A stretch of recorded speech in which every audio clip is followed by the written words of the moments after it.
Hola, buenas noches. Yo soy Mafer Pérez y les voy a hablar sobre las diferencias entre las máquinas autoexcitadas y las máquinas de excitación independiente, obviamente máquinas DC. Esto es maquinaria eléctrica 1.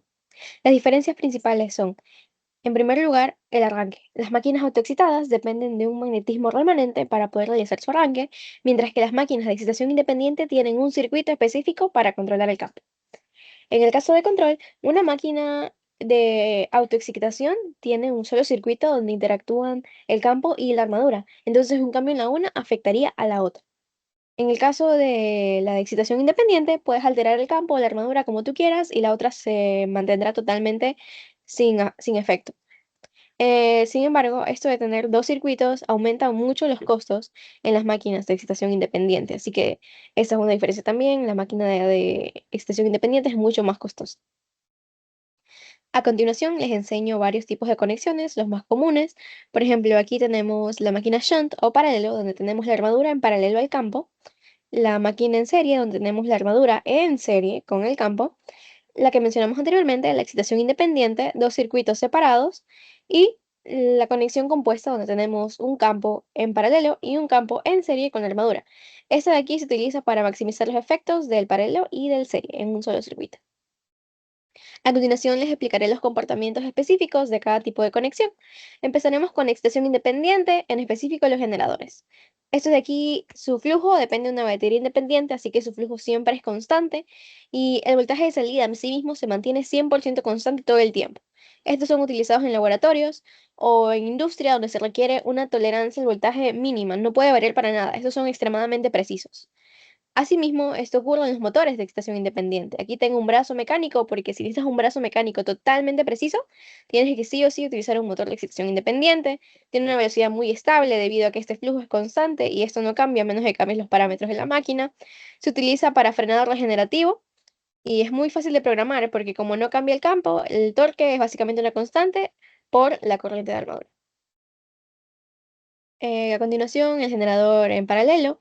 Este depende totalmente del magnetismo remanente en el entrehierro, porque si no, no va a encender a diferencia del otro. No tenemos una batería que nos encienda el campo. Y si la resistencia de las bobinas o la del campo supera la resistencia máxima, nunca va a mantenerse el núcleo y nunca va a haber generador, nunca va a haber voltaje. Esto se utiliza, por ejemplo, en bicicletas, el dínamo, con el mismo pedaleo que tú haces, se prende esta lucecita y otra desventaja es que cuando le conectas carga, el voltaje en los bornes de esta misma va a caer por la pérdida del armador. A continuación, el motor más común de todos y el más económico es el motor shunt en paralelo. Aquí podemos ver una transportadora de mochilas en un aeropuerto. Este torque es tiene una velocidad muy constante porque cada vez que baja o sube la FEM, se compensa automáticamente por la corriente de armadura y solamente varía entre un 3 y 5%. Y es bastante seguro en vacío, a diferencia del motor serie que no lo es. A continuación, serie. Les vamos a hablar sobre los generadores en primer lugar. Estos se utilizaban para compensar las líneas de transmisión muy viejas, pero en realidad el generador serie no se usa para nada, para nada. No se lo ve en ningún lado. El voltaje de salida también depende de la carga. Si está en vacío, el voltaje va a ser cero. Y obviamente solamente funciona si es que no está saturado magnéticamente, porque si llegamos a una zona de saturación, el voltaje va a empezar a decaer y no va a poder ser utilizado. O sea, no es lineal, tiene la curva de magnetización. A continuación, los motores. Los motores en serie es cuando tú requieres un arranque muy fuerte y muy rápido.